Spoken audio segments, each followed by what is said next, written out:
Okay, so in this lesson, we're going to be looking at different kinds of word problems, um, certain types, and these word problems will involve more than one expression. This means that in these word problems, we're only going to have one variable all the way through them. However, we might notice that variable coming up more than one time. So if you're writing an equation for any of these word problems and you have more than one variable, like an x and a y, then you need to go back and redefine your variables so that you're only using one letter the whole way through. So the first type I want to look at are consecutive numbers. Consecutive number word problems include situations that have numbers following each other in a sequence. For example, 3, 4, and 5 follow each other in a sequence. You can see that they're all one apart from each other. So from 3 to 4, I add 1, and from 4 to 5, I add 1. So they are in a sequence, adding 1 each time. Now, when you have a word problem, you will be solving for 3, 4, and 5. So you won't know that the three numbers you're looking for are 3, 4, and 5. So what we'll be doing in the word problem is defining variables for these values. So what we'll do is we'll always start by naming our first value just as a variable, n, for example. Now, if we know that they're consecutive numbers, that implies they're one apart in a sequence.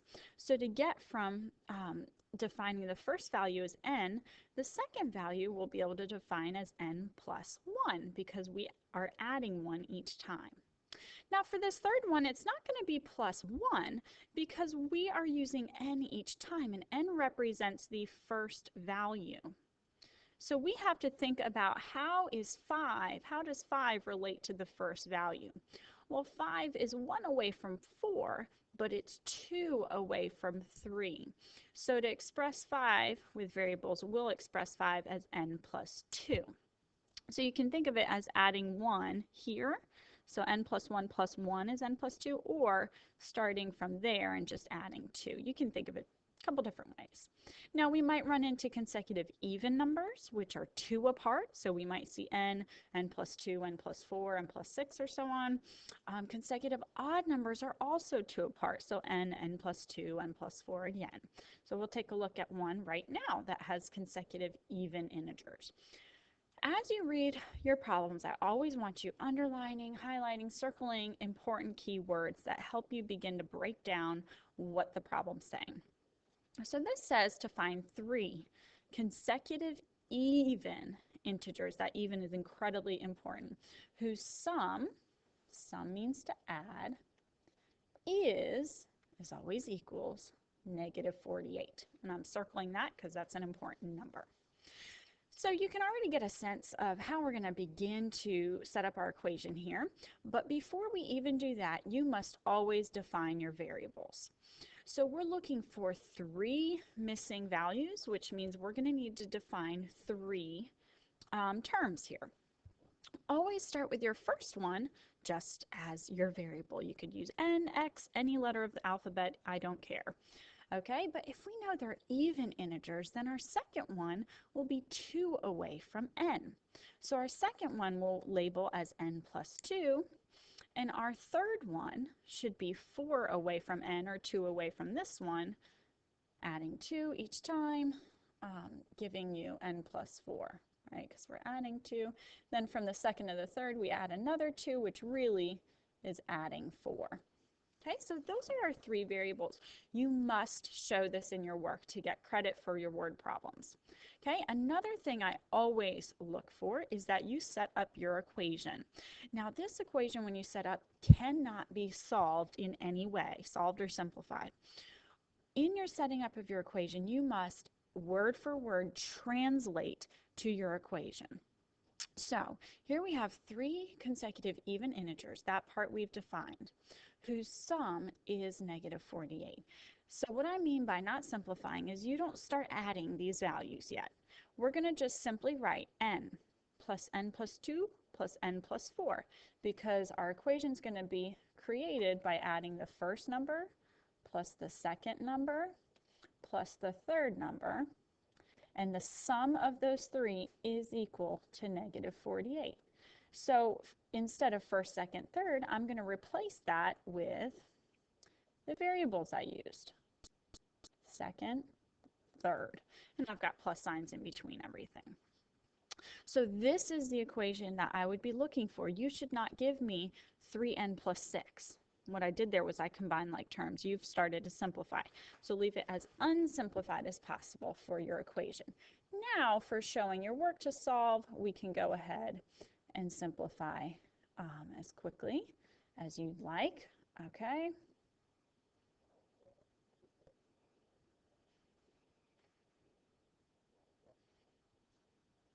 Okay, and I'm running out of space, but you'll keep going and get n to be negative 18.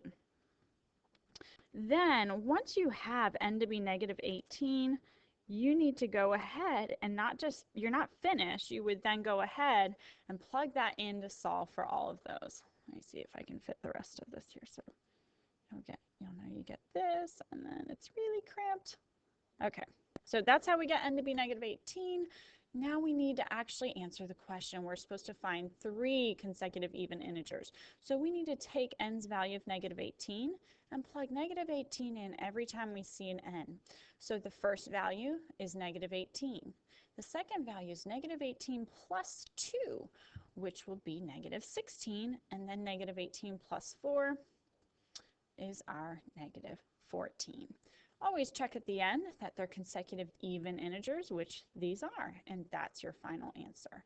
So I'm always looking for 4 major parts when you're solving word problems. Define your variables, set up your equation, show your work, and state your answer. Here's our next one. Find 2 consecutive integers whose sum is 4 more than 3 times the difference of the first number and 7. This one's got a bit more going on, but first notice we're finding 2 consecutive integers, not consecutive even or odd, meaning these are one after another. So we're only adding 1 each time. So right there, I can define my first variable as n and my second as n plus 1.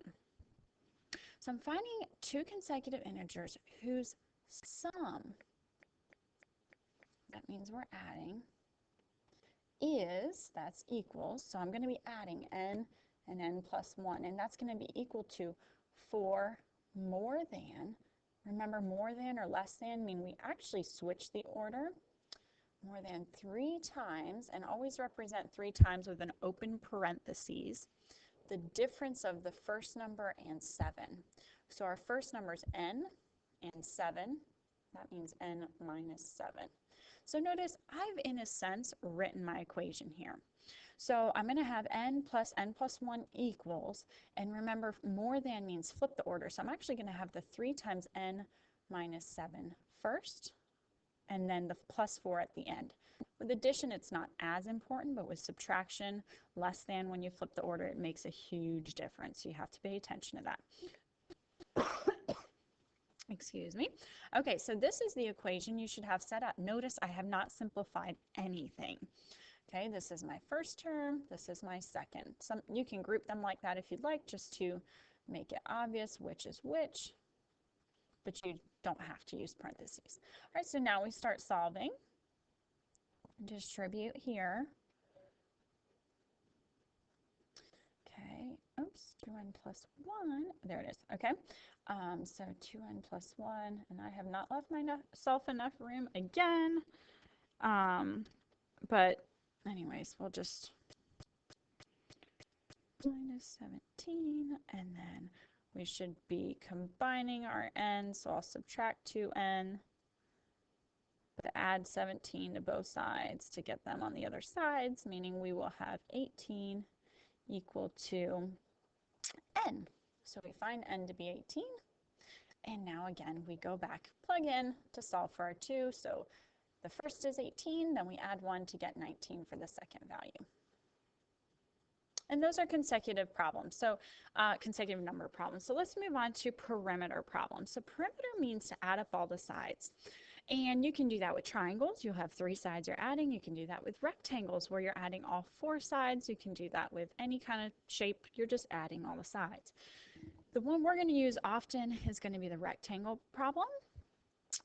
because this one has a formula and we can often use that formula in many different ways. So remember that a rectangle's perimeter is found by multiplying the length twice and the width twice.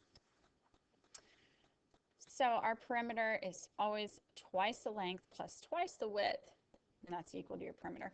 So suppose that our width of this rectangle was 3 times the length. Whenever you're setting up variables for things, I want you to, or defining your missing parts, I want you to always start by figuring out which one do you know the least information about. So when I'm reading this, this tells me the width was 3 times the length. I'm given a lot of information about the width, not a lot about the length. So the length is actually going to be the one that I name as my L. And then my width, since I know more information about it, I know it's 3 times the length, so I can write width as 3L. So obviously this is not drawn to scale, but this is how we would set that up. Okay? So always look for what you know the least about, label that as your variable, and then write an expression for the other missing part using that variable. All right, so here's our first example. The length of a rectangle is 5 less than, there's that less than where we're going to have to switch the order, less than twice the width. If the perimeter of the rectangle is 26 inches, what is the length? Okay, so let's first of all figure out how to define our variables here. We're looking for a length, but we're also going to have a width missing here as well. So we're actually going to need to define both length and width to be able to find length. This tells us the length of a rectangle is 5 less than twice the width. We are given plenty of information about the length, almost nothing about the width. So width is going to be my W, and length is going to be expressed using W, because we're told the length of the rectangle is 5 less than twice the width. So the less than means flip the order. So for that, we're going to do actually 2W minus 5 for the length. Okay, so we flip that order. Okay, then it says, now we've got our variables defined. Notice I only have one letter in both of them. If you had a W and an L, that is not correct. You need to go back and redefine. All right, if the perimeter of the rectangle is 26 inches, what is the length? So here we're given the perimeter, but we're not really given much else for the equation. What we have to do is notice it's a rectangle and that we have a perimeter formula, which is twice the length plus twice the width. So that means we're going to plug or substitute the length in and the width in using the expressions that we came up with. And in the place of P, our perimeter is 26. So twice the length is 2W minus 5 plus twice the width, which was just W. Now we solve. Minus 10, we have to distribute to everything, plus 2W. 26 equals, we need to combine our W's. All right. Then 36 equals 6W. I've run out of room, but W equals 6 because we'll divide both sides by 6. Now I plug in to find the length. 2 times 6 is 12, minus 5 is 7. And we're done. Here's our next one. The width of a rectangle is twice the length. If the length is then increased by 2 and the width is decreased by 1, the perimeter is 38. Find the dimensions of the original rectangle. Okay, just like every problem, we have to start by defining the variables. So we're looking again for length and a width, and those can be defined right from the beginning. The width of a rectangle is twice the length. Here we're given plenty about the width, not a lot about the length. So I'm going to define these using L. I don't know much about the length, so that's going to be my L, and my width is going to be twice the length, 2L. Then there's something really interesting that happens here. This says if certain things happen, then the perimeter will be 38. So what's going on here is we have an original rectangle, and then we create a new one by adjusting the length and the width in different ways. with this new rectangle we're given its perimeter. So when you have this, I want you to set up a table where you label the original length and width of your rectangle, and then you set up a new length and a new width based on whatever manipulations we're doing. So this tells us the length is then increased by 2. Well, this is the length. We need to now increase it by 2, which means add 2. And the width is decreased by 1. Well, that means minus 1. So the width was 2L, so we're going to subtract 1 from that. It said if we do that, then our perimeter is 38. So that means we actually are using only these expressions in our actual equation. The original expressions just help us get to those. So to set up the equation, we are still using perimeter equation, P equals twice the length plus twice the width, but we're using this as our length and this as our width, and the perimeter is 38. So our equation should look like 38 equals 2 times, please be using an open parentheses for the entire expression L plus 2, plus 2 times 2L minus 1. From here you will solve. I'll let you go ahead. You can pause the video and solve. Okay, you should have gotten L equals 6, meaning that the length of the original rectangle means that we're taking 6 and going back into this side of our table to solve for the dimensions to be 6 and 12. So you have to pay attention to those keywords versus original versus new rectangle to know which one we're going back to in our table. But this L equals 6 will help us, if we're looking for the original, to go back to this side to find its length and width.